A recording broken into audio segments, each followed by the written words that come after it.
Intinya adalah trading itu jangan membuat kita stres. Kalau stres biasanya kita overtrade. Jadi yuk gunakan money management yang benar.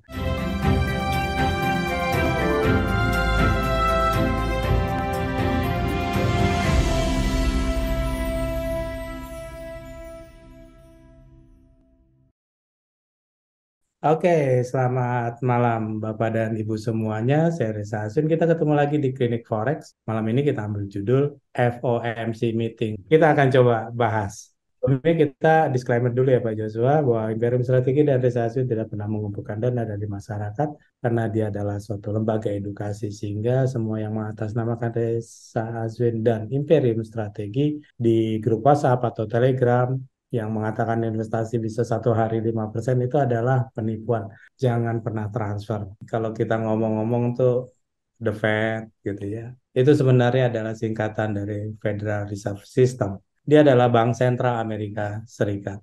Dan tugasnya dia tuh sebenarnya sederhana banget, Pak. Yaitu meningkatkan lapangan kerja sama mengendalikan inflasi. Udah, cuman itu doang, Pak. Sedangkan kebijakannya dia untuk naikin atau turunin suku bunga itu hal yang berbeda gitu ya. Oke. Itu cara untuk meningkatkan lapangan kerja di Amerika Serikat dan untuk mengendalikan inflasi. Inflasi ini sebenarnya harus dikendalikan, Pak. Jadi tugasnya Bank Sentral itu di Amerika cuma dua, itu aja. Mandatnya cuma itu aja. Jadi kalau berbicara yang agak aneh-aneh gitu ya, wah, The Fed nih ada skenario, ada segala macam. Enggak sih sebenarnya. Parameternya itu cuma dua. Selama tenaga kerjanya masih bagus, data sektor tenaga kerjanya masih bagus, dan angka inflasinya terkendali, ya udah, hanya itu tugasnya gitu.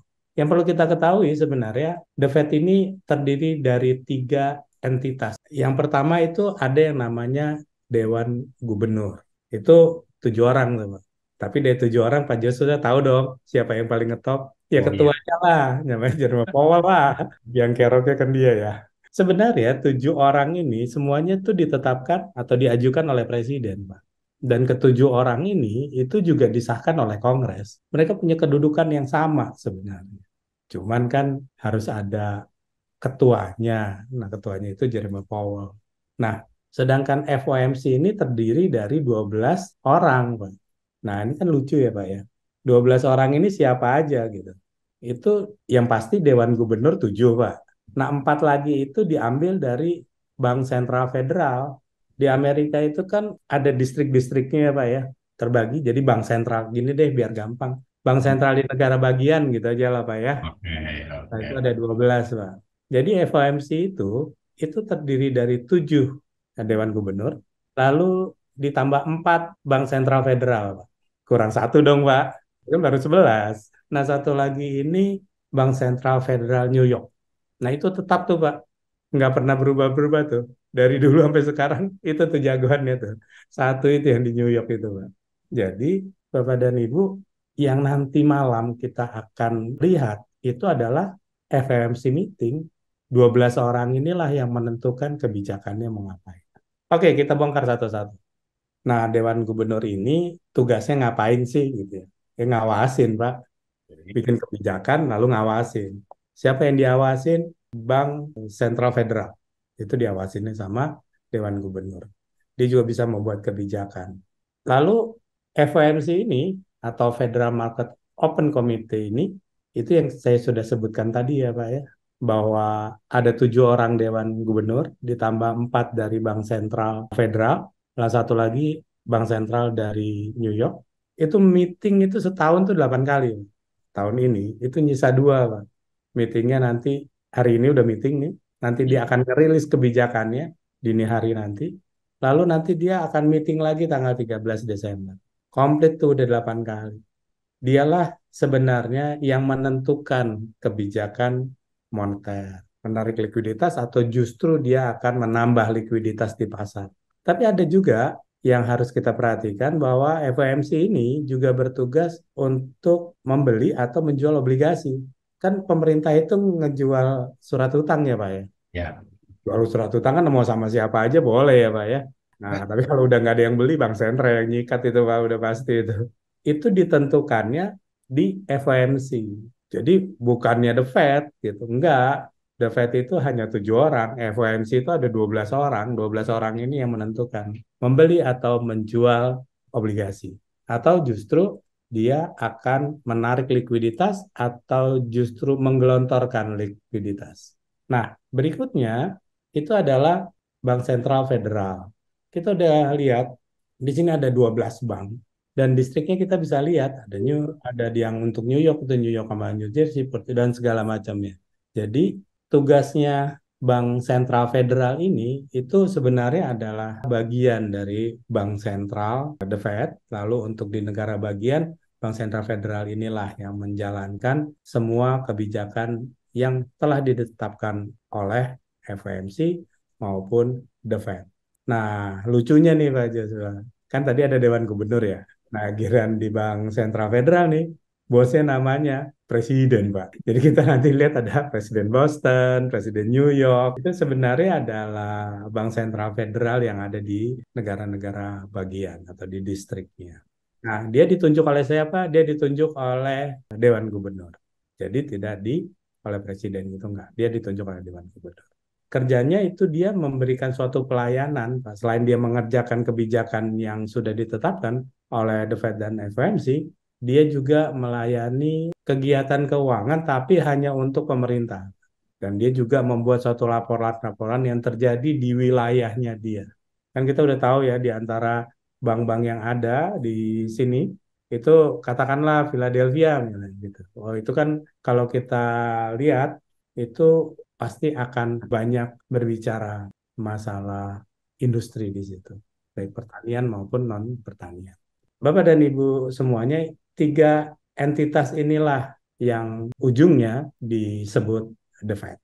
Berikutnya, kita udah tahu bahwa ini adalah susunan dari FOMC yang nanti malam akan bikin suatu kebijakan orang-orang yang punya suara, Pak. Jadi kita udah tahu dari 11 atau 12 presiden di Bank Sentral Federal itu hanya 4 yang dimasukkan dan itu biasanya 1 sampai 2 tahun mereka bergantian.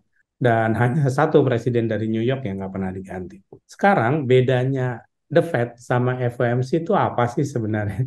FOMC itu sama seperti saya katakan tadi, bahwa menetapkan suku bunga, menurunkan suku bunga, memberi treasury, dan beberapa kebijakan lainnya.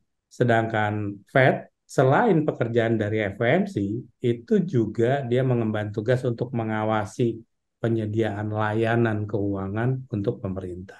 Ini perbedaannya. Jadi kalau kita bicara masalah penting nggak sih nanti malam ada FOMC meeting? Penting Pak Joshua. Kenapa? Karena tidak hanya kebijakan masalah narik atau melepas likuiditas, tapi juga dia akan berbicara masalah berapa banyak treasury yang akan dia beli atau justru dia jual. Nah, yang menarik nih hari ini nih, Departemen Keuangan Amerika Serikat sedang ngadain lelang nih masalah obligasi. Ya, Tandanya gimana, Pak? Butuh duit ya? betul juga Pak. Iya, dia lagi defisit gitu, ekonominya lagi nggak bagus gitu ya. Mau nggak mau, pemerintahan harus tetap berjalan dan tentunya dia akan keluarkan obligasi lagi. Dan menurut saya ini akan lebih rame dibandingin FOMC nanti malam. Ya. Tapi kita lihat aja ya. Satu yang perlu kita perhatikan adalah FOMC ini juga berbicara masalah pembelian atau penjualan treasury. Nah, kalau dia beli itu kan harus ditaruh ya, ditaruh di dalam suatu account kan. Nah, itu namanya sistem open market account atau SOMA mereka bilang. Dari sinilah sebenarnya kita bisa melihat bahwa berapa banyak obligasi yang dibeli. Logika lah Pak Joshua. Pemerintah Amerika keluarin surat utang, dibeli dong sama FOMC kan. Ya orang awam bilangnya dibeli sama The Fed gitu ya. Nah kalau dibeli, tandanya surat utang itu bentuknya kertas ya Pak. Kertasnya ditukar sama apa Pak? Wah, Iya tandanya tambah banyak nggak uang yang beredar. tambah banyak Pak. Cuman begitu doang Pak, nggak usah ribet-ribet hidup. Trading kok ribet. Kita lihat aja duit beredarnya tambah banyak nggak gitu loh. Kalau dia yang beli, ya tandanya tambah banyak. Tapi kalau yang belinya memang rakyat Amerika misalnya, ya duitnya segitu-segitu aja Pak, nggak akan nambah. Oke. Bank sentral yang beli, udah pasti rusuh itu. pasti akan lebih banyak uang beredar di sistem keuangan Amerika Serikat. Tapi kita harus ingat, Pak, bahwa yang ada di open market account ini nggak hanya obligasi loh, Pak. Duit. Iyalah, ada uang lah. Ya. Cadangan dalam bentuk mata uang asing. Kayak ginilah Pak Joshua kan tiba-tiba punya uang banyak nih. Terus tiba-tiba rupiah melemah. Lah kan nggak ada harganya. Lebih baik Bapak harus tukar ke mata uang yang mempunyai prospek menguat. Itu sebabnya banyak dari kita tidak memegang hanya rupiah, tetapi mata uang asing. Kenapa? Pada saat mata uang kita melemah, mata uang asing menguat, tandanya kan bukan hanya untung ya Pak, tetapi ya kita tetap mempunyai uang yang lebih banyak. Ini kan bisa diambil contoh waktu tahun 1998 ya Pak, pada saat Indonesia krisis moneter. Waktu itu kan rupiah di peg 1 dolar sama dengan 2.800 kan Pak. Begitu terjadi krisis, harga dolarnya kan jadi 17.000 ya. Nah coba kalau Bapak pegang rupiah, nangis coba Bapak pegang dolar. Kaya raya Pak. Bapak beli 2.800, Bapak jual di 17.000. Makanya banyak waktu itu orang yang kaya mendadak dan banyak waktu itu orang yang miskin mendadak. Karena kita nggak bisa, karena kita belum mempunyai suatu pengetahuan untuk memindahkan dari mata uang satu ke mata uang yang lain yang lebih menguntungkan. Karena dengan adanya perdagangan global ini, mata uang kita tuh bisa turun dan juga bisa naik. Kalau kita nggak punya ilmu ini, uangnya pasti kita bekerja untuk uang, bukan uang yang bekerja buat kita. The Fed juga mikirnya sama kali, Pak. FOMC juga mikirnya sama. Jadi selain dia beliin obligasi, dia juga harus punya cadangan dalam bentuk mata uang asing. Nah, yang paling banyak itu di dua mata uang loh, Pak, yaitu yen dan euro. Itu Oh, sebabnya dua mata uang ini kan kalau lagi gerak mengerikan ya, Pak. Itu sebabnya yang namanya Euro Central Bank dan Bank of Japan itu kopeng banget tuh sama The Fed. Karena The Fed itu menyimpan sistem operation market account ya, itu di dalam yang paling besar di dua mata uang ini, Pak. Kebijakan The Fed yang sekarang ini itu menarik karena Powell menginginkan satu kali lagi kenaikan. Kalau dia naikin sekali lagi suku bunganya nanti malam, itu menurut saya selesai itu masalah, Pak. Kenapa? Karena ini adalah kenaikan yang terakhir dan selanjutnya dia tidak akan menaikkan lagi. Kalau dia tidak naikin, ini yang rese, Pak, sebenarnya, Pak.